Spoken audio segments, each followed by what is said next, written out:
Radha and I were supposed to do this event in Bangalore, but then the Indigo crisis happened and I couldn't fly there. So here we are. Radha, as Inakshi mentioned in her remarks, this book, this wonderful book that you have so rigorously researched and written with so much love and care, it's based on material that you found in trunks in your father's house in Pune.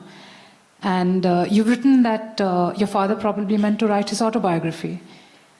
You've written a biography of him, but this is not just a biography of him, starting life in a village and reaching where he did. It's very much a story of this amazing institution called the FTII. So could I please ask you, what made you take this approach of this kind of twinned biography, if I may call it that? And what were the discoveries you made along the way?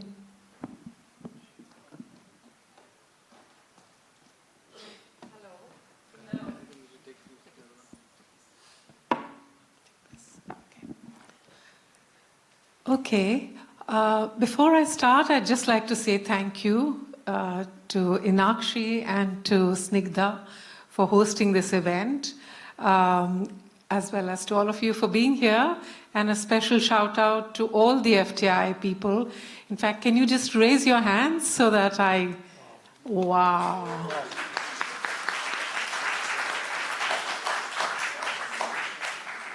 Sudeep, aren't you going to raise your hand? Yeah. And before I answer your question, I just wanted to say the montage of little snippets that you saw from various FTI alums' student films. These films are called diploma films, and you too must have made your own diploma films. In fact, every student had to make a diploma film, which had to then be judged by a jury of professionals from the film industry, and only then they would get their diploma, hence the name diploma films. What I also want to say to the people who are not from FTI, that these were first student films and they were entirely unsupervised. They were just left alone to do whatever they wanted, and these are the results. And to answer your question and to lead from there, I've watched these films in full and many more, many, many times, and I'm always blown away by the fact that so early, and the students in the 60s were literally even younger than they are today.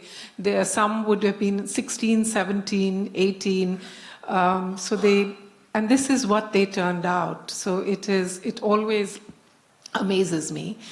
Why did I take this approach of having not only my father's biography, but that of the Institute?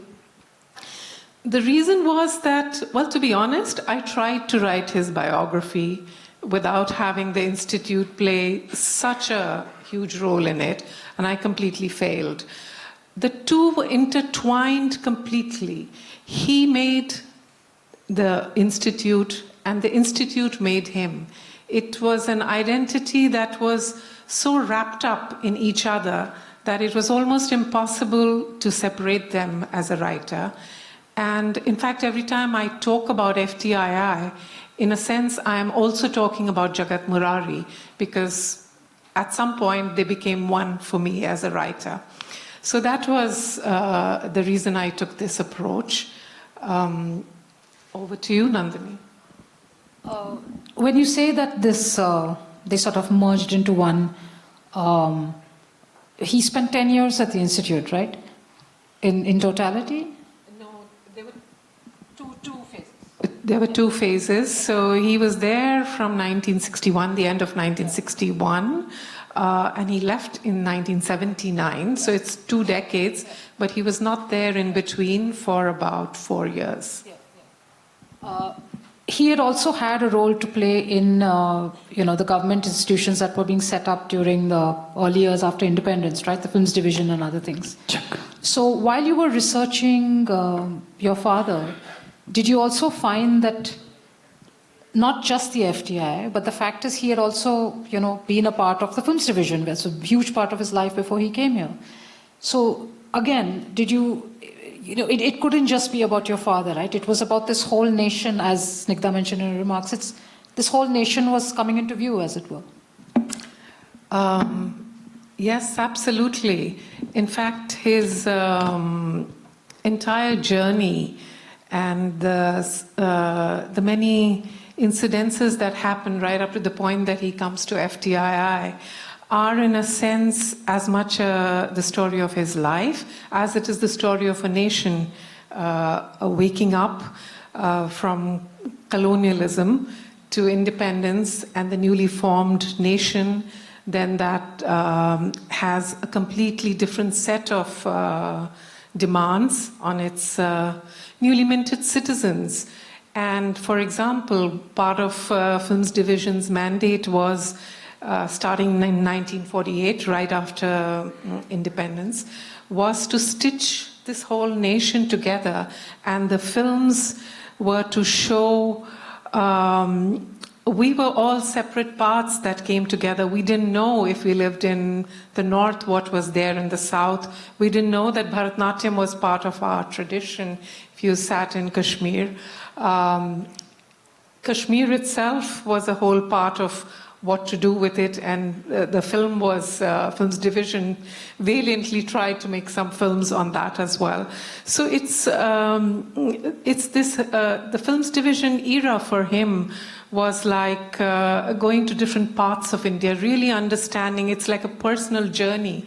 He films it in little villages, in temples, in railway stations, in what was then called temples of India, which is the steel mills and the shipyards and the docks and everything. And I think this whole 10, 12 years with Films Division just gave him the skill set to then go on to make to come to the Film Institute and bring that feeling of a young nation coming forward, and that shows up in the kind of filmmakers that he tried to make as well. I'm sure we'll talk about that a lot more. Before I come to... I'm sorry about that. Before I come to Sudeep and Resul, I have one more question for you, Radha, which is that in your book, you write about the things that Jagat Murari did when he joined the Institute. He basically, the way he approached the curriculum. There's this thing that he did, which is still practiced at the FTII, where in the first week when students come, in the first few weeks, you're just thrown into watching films by filmmakers you've never heard of, very difficult films, art house films and so on. And he wanted that. He said, let it be, let them be startled or whatever. What are the ingredients of Jagat Murari's secret sauce, if I may call it that? Yeah, it's a really important question because as a writer, one of the things that kept me going was this almost obsessive need to find out how did he and FTII create not just a handful of stunning filmmakers, and I use the word filmmaker in its broadest sense to include every discipline, including acting. It wasn't just 1 year, 2 years, it was consistent. There's this legions of fabulous filmmakers that came out of it. And I kept asking myself, how is that possible? And did he have a secret formula? That's what I kept thinking. And then through his papers, through his work, and through, he wrote several academic papers as well, and speeches and all of that, I came to the conclusion that yes, he did have a secret formula. A side note is he was a physicist before he went on to, went to the US to study cinema at USC. But to go back to where we were, he believed, my analysis says there were 6 key ingredients, and I will not go into all 6 of them. One of them was certainly what you talked about, which was about exposing students to world cinema. But it sounds very simple today, but I want to take you back to the 1960s when the Institute's library had like 2 films and there was no National Film Archive. And while we just click a button and on our remote and can see a film would be several cans of celluloid, which you had to buy with impossible to get foreign exchange. And one of the things he did was to create the Institute's film library. Every one of those initial films, from Battleship Potemkin, I'm sure, to Citizen Kane, to the French New Wave, all of them were struggles in terms of getting them there. And of course, he founded the National Film Archive. So you had, which actually was on the campus of the Film Institute for many years. So there was this whole thing, and yes, he wanted to shock and shake the students who came in there, because all that people were able to see at that point was the Indian film industry, mostly Hindi films. Some people had seen hardly any films before they came. So it was about how do you open up minds and how do you give a diversity of filmmaking viewpoints, and that was one of the things that he did. There are many other aspects, and I will just touch on one more. And you'll have to read the book for getting the other parts of it. But this is also a fascinating story. The Institute was working in the early years on a budget of 3 lakh rupees a year, and that's all.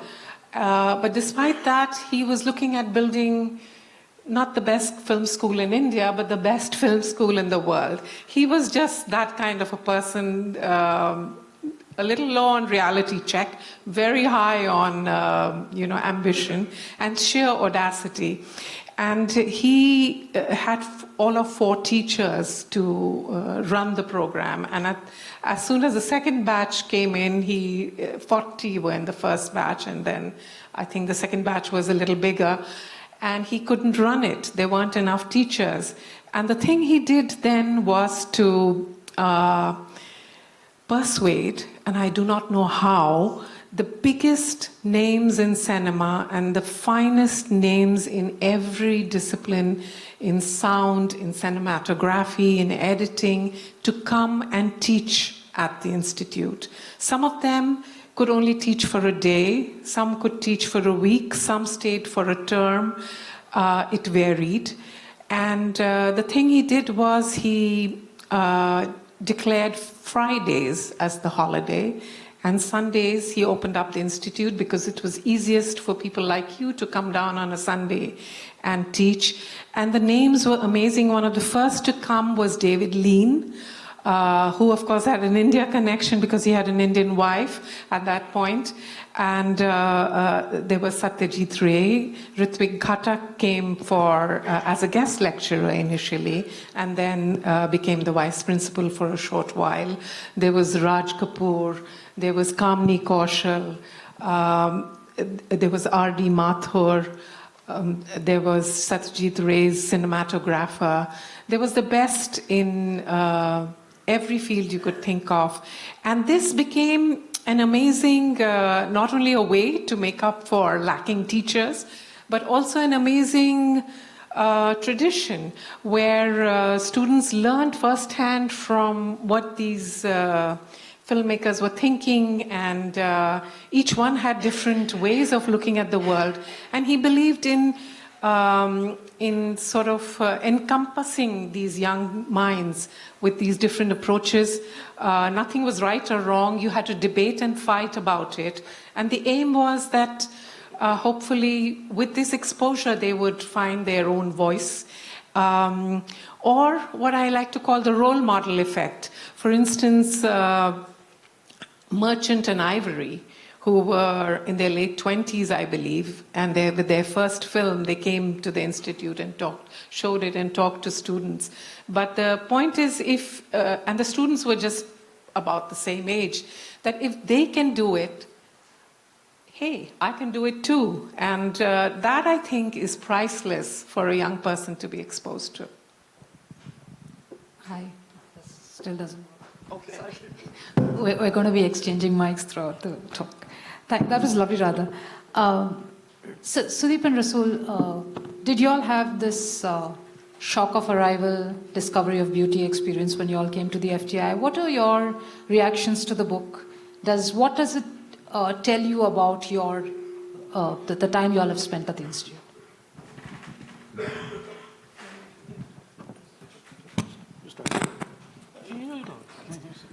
My reaction to the book was I wanted to read about Jagat Murari, but as I was telling you, when I'm expecting to read a book, my approach, like a cinematographer, would be to shoot that person on a telelens so that I can, focus on the person, and everything else is kind of little out of focus, so I can concentrate on the person. But this book was like a close-up shot with an extreme wide lens on an IMAX format, where I was not just knowing about the person, but it was telling me so much about the time that he belonged, and from his growing up in Patna, and then his time in California, to his time at Films Division, and I mean, the book is such a wonderful record of the time, and that's that makes you realize so much, and that makes you so much that we don't even, the stuff about the notion of a nation being formed. That is something that we have become very alien to, and that is something that we need to be reminded, and it's such an important feeling. And so the book was just incredible. I was just discovering it layer by layer, and so much of the questions that I had unanswered in my mind ever since I have been in the Institute, the book was kind of helping me resolve those, things. So, which years were you at the Institute, and what were your early experiences there? So Say I your was first there year. 91, 92, 93, and Resul was 92, 93, 94. Yeah. Okay. So, what were your early years like over there? Like did you have this legendary experience that everybody has of walking in and watching a Yanchu film? Much of that I realize now, because I went to the Institute because I wanted to become a cinematographer, and at that point of time, the only way I knew to become a cinematographer was to go to FTII, and of course I learned what I had to learn. But what the Institute gave me is, now I realize, that there was a structure, there was a setup that was made, which made me what I am today, and it helped me discover myself as an individual, and it helped me search for my identity within myself, and that kind of I don't know, the way the course was structured, the way we were allowed to be, the way we were allowed to think, the way we were allowed to express ourselves through our work.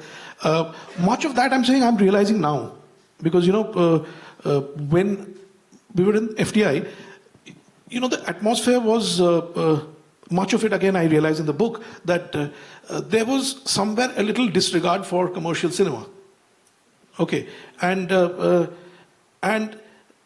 I wish this book and how FTI was made, and what were the principles and what was the ideas that was told to us, and we were made aware of the responsibilities we have as an industry person, and how important the industry is, and how producing work and earning money, that can actually help us make the cinema that we want to make. Those were things that I understand today. Okay. Resul, do you have any stories to share? Yeah.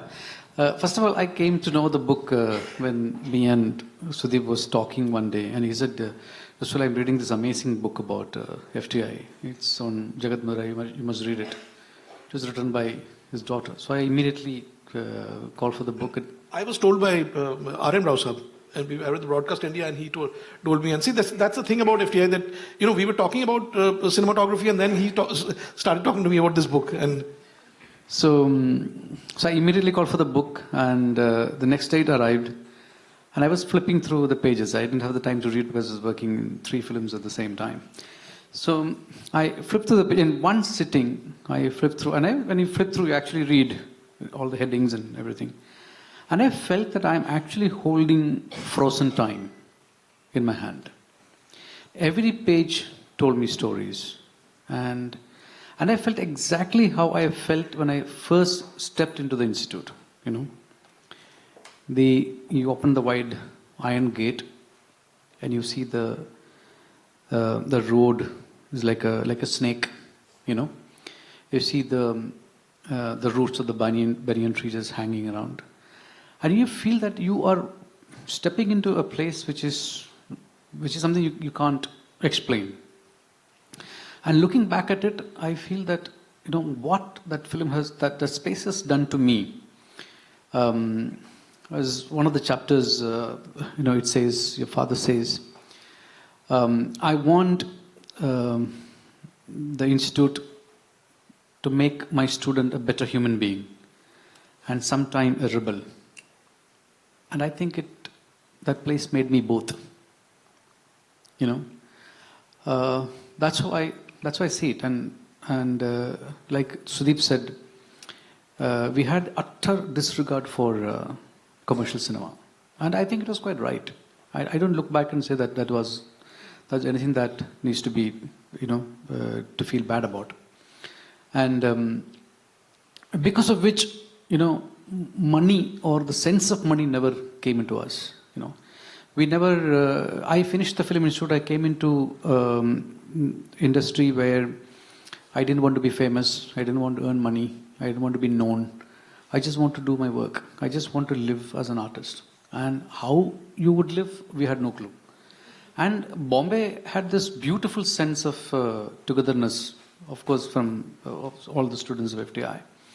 And a senior would give you food, they give you a place to stay, they'll give you work. You make sure that, okay, you know, like the way the institute has made you to take baby steps, and the alumni will make you take the baby steps. And so it's quite amazing how the plays and the people, and it only needs, you're from FTI, you know, that's only just that one word that you are connected by generations. You are connected by celluloid, you know, everything that you saw in a frame. There's no place like that in the world, I would say. And it has shaped me, it has made me, and it gave me everything, you know, whatever I am today. And I came in there as a village boy. I could barely speak English at that time.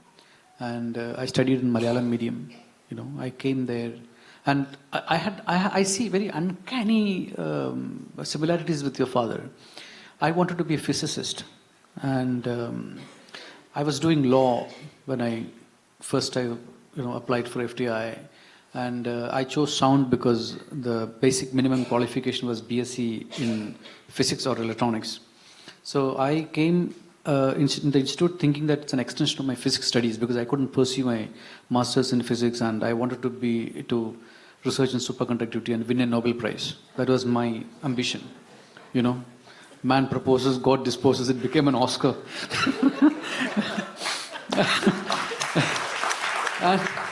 And I remember I was the saddest guy in the institute when Satish Ray won the Oscar.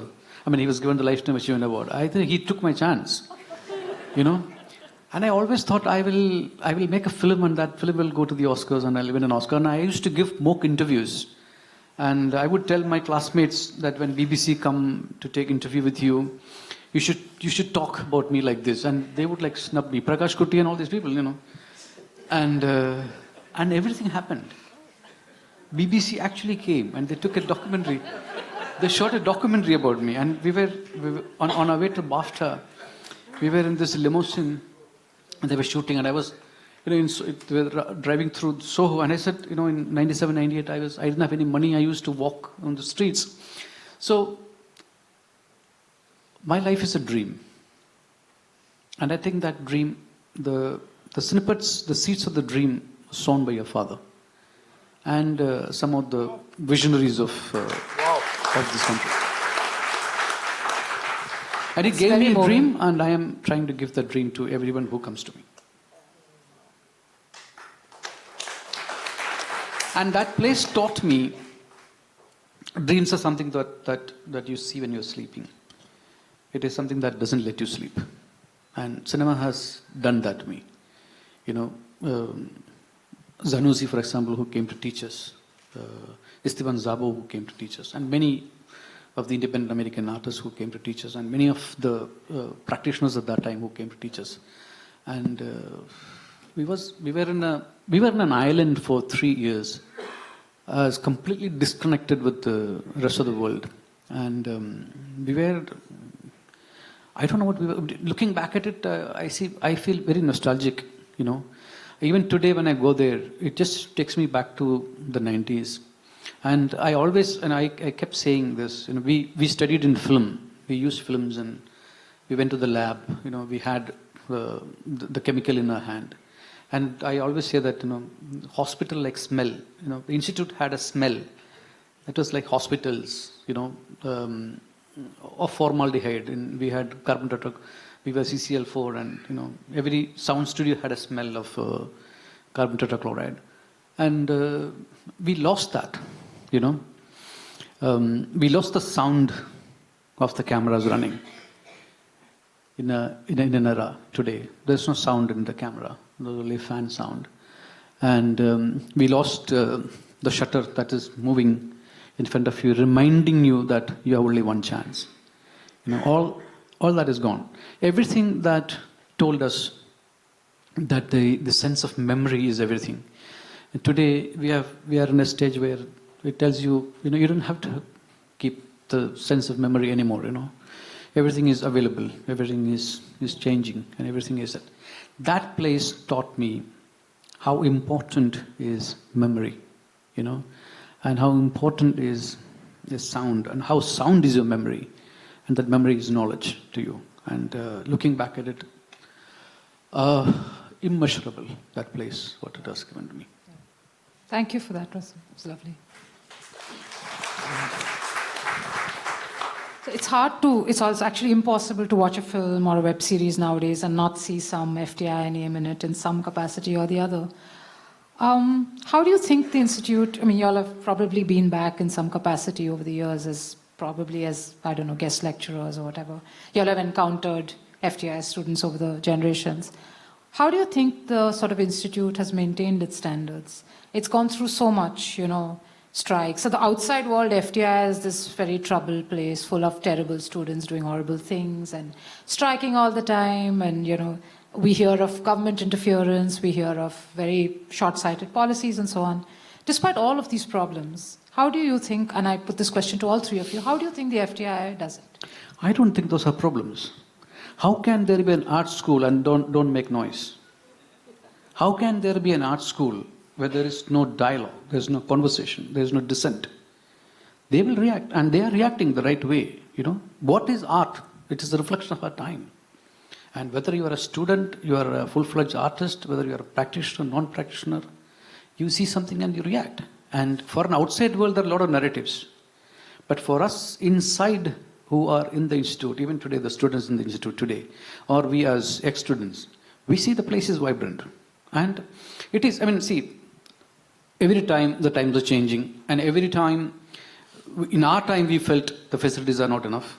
But looking back, coming out, traveling the world, seeing the film institutes outside. I taught on Vijik very recently. Seeing everything I see, we had the best of the facilities, you know, in the world.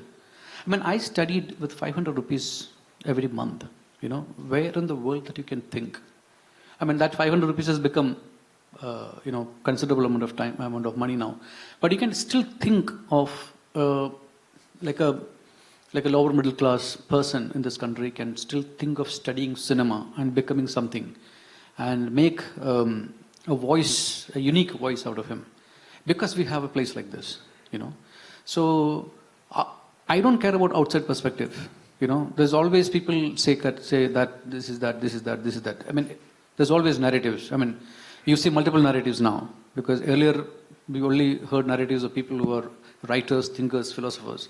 Now everybody is a writer, thinker, philosopher. So there's a lot of noise. And I went to FTII last year, I did a workshop, and I went there, and I saw the MT, which we call it main theater. Superb, like 1,000 seater, 1,500 seater. The new one, it's amazing. It is the best theater that I saw in a long time. Whether it is sound, picture projection, and the what we call CRT, which is a classroom theater. It's well equipped. It is 7.1 sound and amazing good projection. Seats are so comfortable, full AC, and we sat in sweating heat in Pune during our classrooms and theaters and screenings and all that. So, and of course, digital has changed. It is never ending because it's only a platform now. Earlier we had film, we had analog technology, so we knew where we were standing in terms of standard. Okay, we have to get this, that's the standard. Now, the sense of standard is ever evaporating. I would say still it is the best place. And I saw the students and I interacted with them. And I saw the same concern that I had, 30 years ago. In the same place, in the same seat, only the tools have changed. Their concern, maybe they all, the kind of discipline that we had about watching a film and sitting and discussing and mulling it over, I think that discipline sort of lost. That's also because of over the many years, the dispensation think that, if we teach them in this particular way, it will create troublemakers. And so there is curating films in the institute has changed. So hence the discipline has come down, and everybody is sitting in their own rooms and watching, and everybody has a Netflix or a movie kind of. So the discipline of watching films through a sense of history and a sense of curriculum and sense of academics that we are fortunate to have. That is lost now in the institute. Apart from that, I feel, the concerns of the students regarding the art, expositions, the sense of belongingness, and their association with the industry. And I think it was best that FTII is not in Bombay; it is in Pune.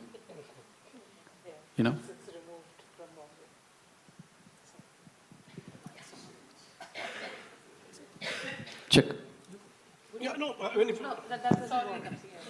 Sorry, which ones? Would you like to?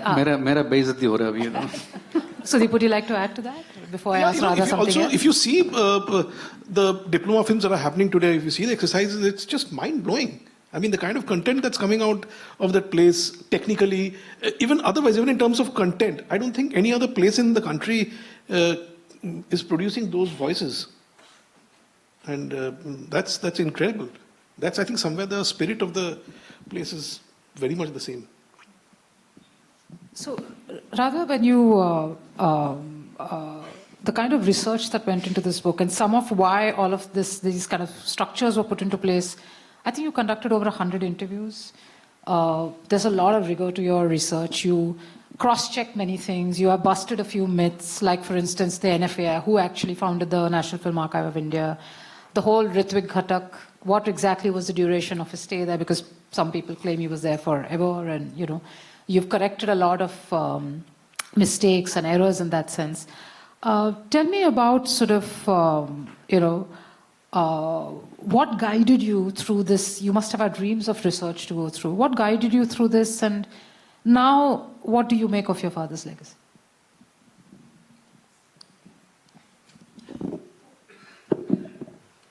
Well, Nandini, it was an odd journey. I did not set out to write this book. A few years after my father passed away, my parents had a home in Pune. My mother called me and she said, he has a lot of papers. Can you go through them and help me clear them away? And so I arrived in Pune. She'd opened up the house, and there were these 3 Godrej cupboards which were crammed full of files, which he had made into bundles and labeled them. And there were trunks as well. He used to make films. Towards the end of his life, he went back to making documentary films. So I don't know how y'all did lights, but there was this one huge trunk, which my mother told me he'd carry lights in it or something. But now it was filled with more files and more papers. And as I started going through that, and that is the material that I had for research, he had started writing a diary pretty much from the time he set sail to the US, which is in 1945, at the end of World War II, on a troop ship. And that's when his first diary entry starts. And he pretty much carried on throughout his life. And he also collected all kinds of papers. I have more stuff in some areas than even FTII has. And it was this rich material, a lot of it in his own voice, as well as tons of photographs. This book is as much, it's about 100 pages, equivalent is photographs in this book. So I had that, I had his scripts, his speeches, there were lots of these inquiry reports, and it's on this rich material that I based my research. And then I went on to interview more than 100 people. In fact, I've interviewed some people right here in this room. There is Mr. Kuldeep Sood from the very first batch, who's also made history in sound. There's Mr. R.M. Rao, who's made history in cinematography.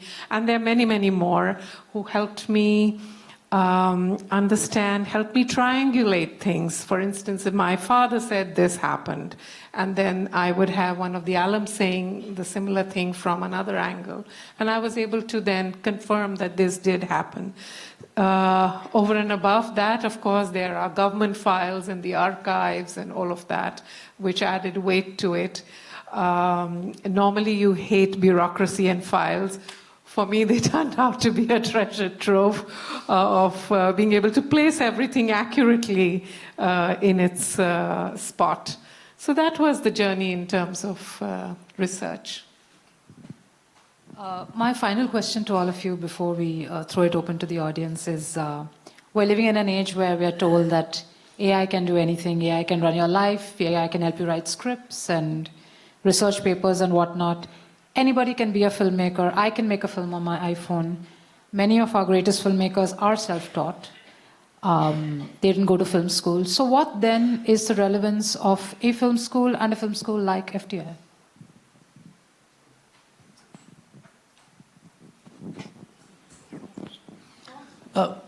No, I have a completely different take on AI. I don't think you need to be worried about it at all. It is another tool. You know, when we were studying cinema and trying to begin as professionals, our biggest challenge in doing sound was that when you mix a film, we have to memorize every sound coming in every footage. We have to memorize the sound. So what you do is like in front of a mixing engineer, the guy who's done the sound design will put in a huge sheet. If it has 24 tracks, then he would have marked out, okay, this sound is coming in this footage, this sound is coming in this footage. The first job of a mixing engineer is to spread the whole sheet on top of the board, and he start learning. Okay, this is coming, then he'll look at the picture. We were supposed to give markers on the picture. Okay, this sound you're supposed to fade in, this sound you're supposed to fade out. So he would just, first is to study and memorize everything. So at that time, we used to think, if we could see sound, okay, this sound is coming. If we could see it, that would have been easy for us to work. So then this LED technology just came in the magnetic technology. So there were LEDs which we had kept in front of the magnetic readers. So if the 1 second or 3 seconds before the dialogue comes in, the LED would flash. So we had a visual clue. That's how we began. From there, today, I can see sound. I can touch it. I can feel it, In a film, when I'm mixing, when I'm listening, and I'm sitting in the mix room, and trying to create an emotion palpable, I'm actually listening to millions of files. From that, I would say, okay, increase that particular sound, maybe equalize that sound, maybe add some reverb to that, so that the feeling will change. So over the years, from a point where I was dying to see sound. Now I am seeing millions of pieces of sound. It has actually allowed me to do a far more precise work than what I used to do 15 years ago, 20 years ago, maybe 10 years ago. I look at AI as one such tool, And what is AI? Basically speaking, to me, it again goes back to what is the ethos of India. What was teaching in India was all about? Was preparing a student to ask the right questions. We always asked why. A good student was the one who was asking the right questions, in a Guru Shishya Parampara. The colonialism came, and when we asked questions in the classroom, we became troublemakers. So we made our children stop from thinking and branded them as troublemakers. What happens in an AI? To get a particular output, you have to give the right input, which means you need to know what are the right questions to be asked to the computer, the machine learning system. So it just goes back to learning the basics. So it is this is a time where an institution like FTII is far, far, far more relevant. No other time.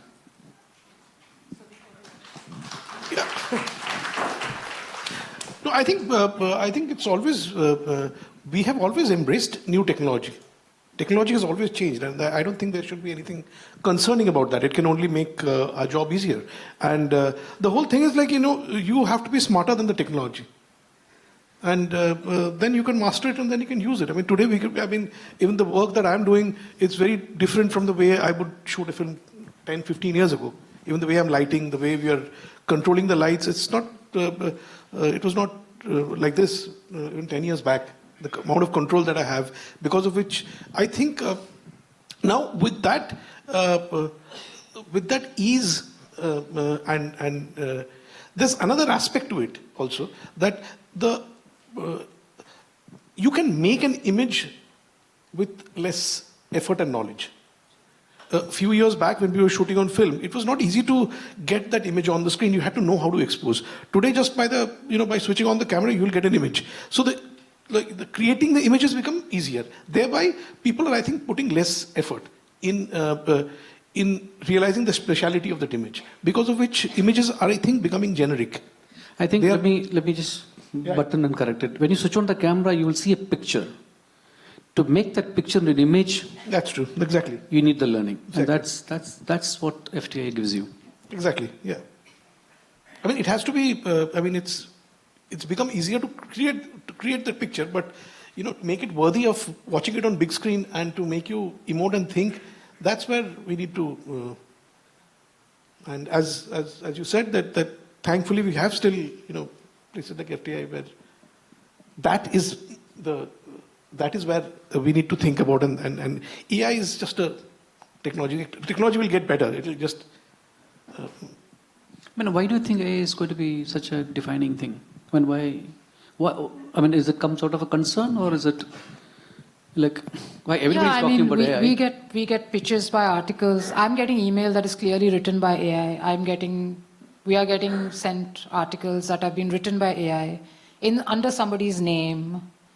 Who's the real creator of this? It's a separate discussion. You read 3 emails, you know that this is AI. Yeah, because my mind is trained to.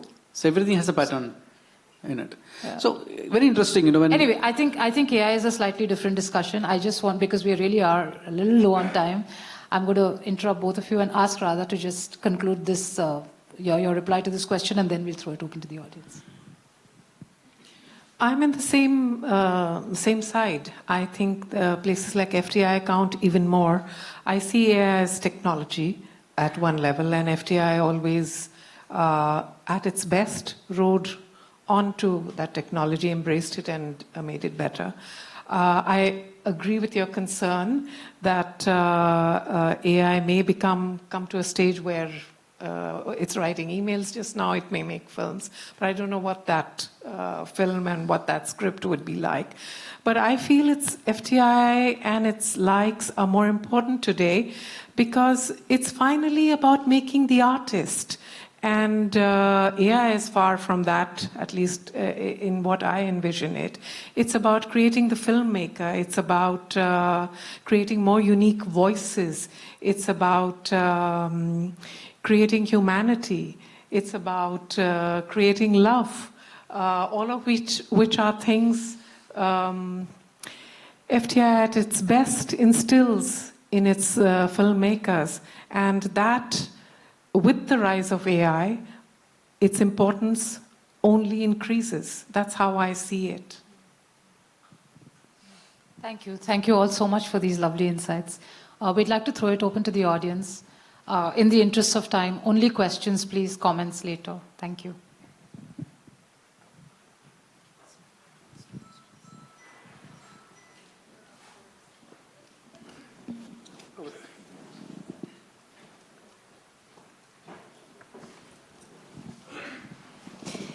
Okay, I have a question for Radha about, your writing process.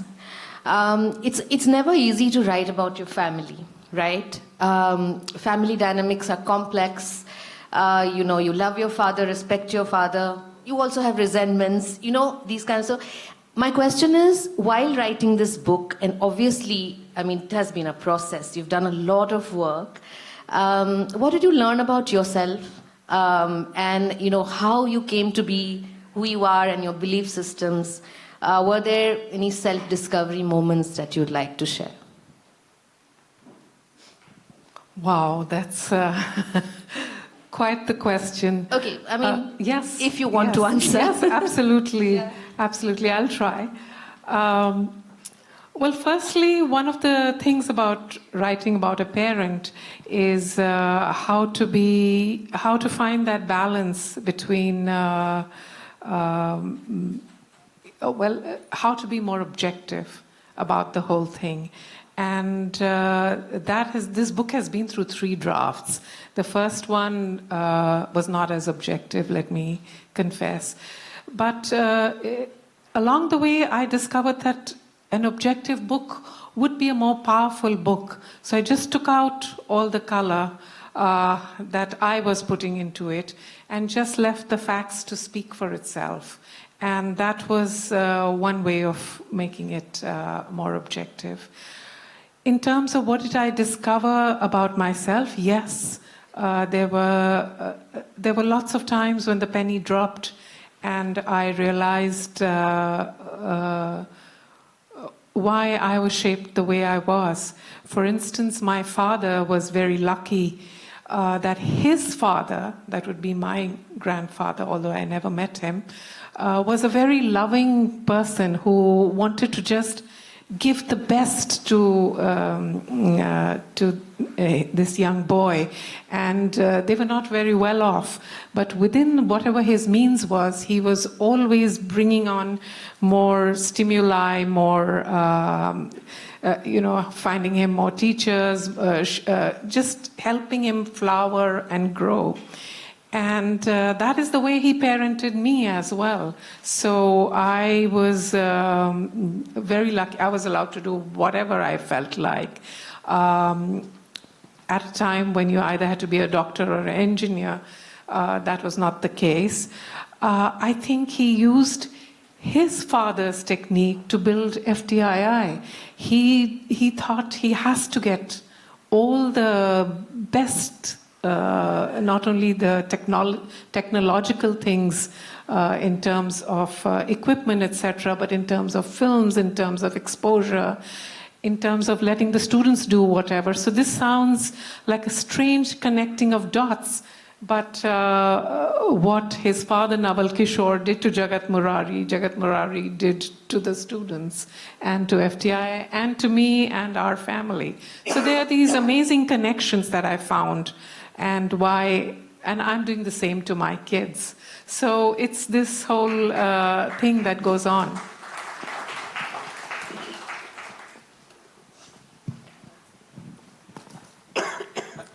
Yeah.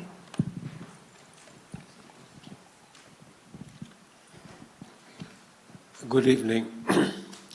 I'd like to tell you something about an aspect of your father who helped me, never mind breaking the rule, but he helped me all the same. But to tell you that, I'll have to give you What's your name, she's asking? Could you identify yourself? मैं अपना नाम बाद में बताऊंगा. What did I say? I'll have to tell you a little bit of the background. I am from the Pune Film Institute 1971 batch. It was a 2-year course. We were 14 boys and 8 girls. Among the girls, Zarina Wahab, Shabana Azmi, Rita Bhadri, now late, Priti Ganguly. Among the boys, Kamaljeet Singh and Shailendra Singh, who got to sing Bobby songs later on. और मैं अपना नाम बाद में बताऊंगा. Now, 71. End of 71, my classmate Priti Ganguly, the third daughter of Dada Muni, Ashok Kumar, her elder sister Rupa married to Devin Verma. She spoke to Devin because Devin was looking for a hero in a film. Now I said, I cannot, I've just not even completed the first year. So he says, no, it will be a quickie, just a 3-month affair. We'll take you to Bangalore, 15 days shooting and it will be over. Now I spoke to my professor of acting, Roshan Taneja ji. He said, Pawan, don't miss this. Don't miss this opportunity. I said, sir, but attendance kehta, meet me after lunch. I'll talk to the big boss. You get my point? And I was given permission, chupke, and I completed the film. Now, why he was making a quickie, Devin Verma? Because his earlier film, Naam Bade, starring Rekha Rao and a newcomer by the name Amitabh Bachchan. Amitabh Bachchan ji flopped. So he thought he'll shelve that film and make a quickie, Yasmin. Now, Yasmin also got stuck. That's a different story. So, your father helped me by breaking the rule a little bit, but he helped a struggling actor. I wasn't struggling as such. Now I said I will tell you mera naam kya hai, but before that, my seniors, my juniors and Radha ji. मेरा पूरा नाम है पवन Kumar Dutta, short में पीके दत्ता. वो रात वाला पीके नहीं है, आप तो दिन में भी पीके हो जाता है. Any more? Okay, and any questions, please? Comments right at the end. Any questions, especially for Radha or Resul or Sudeep? Check. My question is to Sudeep, sir. Hi, sir. Yeah. Sir, my name is Aman. I'm a huge fan of your cinematography. So my question is that films nowadays doesn't look real anymore. A couple of days ago, I was watching Barry Lyndon. So in comparison to that kind of visual and today's modern day cinema's visuals, they are totally different. That look very better, very rich, very real. But now it's all like, it's a kind of processed image, or sometimes it doesn't feel real. I mean, you're talking that about, isn't that a very generic statement about, there are very good work happening now as well. I can accept that nowadays cinematography has developed a very more, but still I feel that visuals from those days were very rich, very good and very real. But now something has changed, but I cannot explain, sir, how does it feel to compare those? People were real. I mean, I don't know, let's say we all have that, even I love the films of those days. But let's not lose hope. I think some great work is happening. And let's hope some great work will continue to happen. Sir, modern cinemas only that looks very real are only from the Christopher Nolan. I don't know about what reason. Might be of IMAX or the lighting. or he's not using that much of digital, I guess? No, I don't think that's the case. I think today we have the technology where you can shoot on digital and make it look like film, and you can shoot on film and make it look like digital. I can guarantee you that I can shoot both the formats and you won't be able to tell the difference. So that's not the reason, I think. Okay. I mean, it's great that that he's shooting on film, and that's fantastic. But I don't think that's the reason. Thank you, sir. Do we have time for how many questions? 2 more maybe? Okay, one there and that's one there. That's it. Sorry about that. Acha, good evening, ma'am.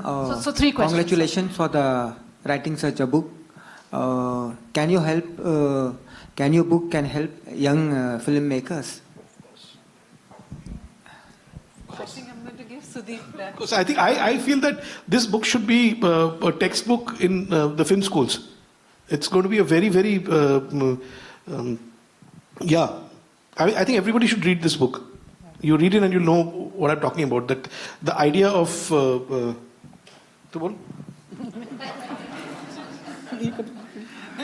Please, your views. My views on the book. No. Can a book like this help? More than the book, my view is I feel uncanny parallelism between a father and me. I mean, like, for example, just writing diaries. I used to write diary. I mean, slowly I left it like maybe a decade ago.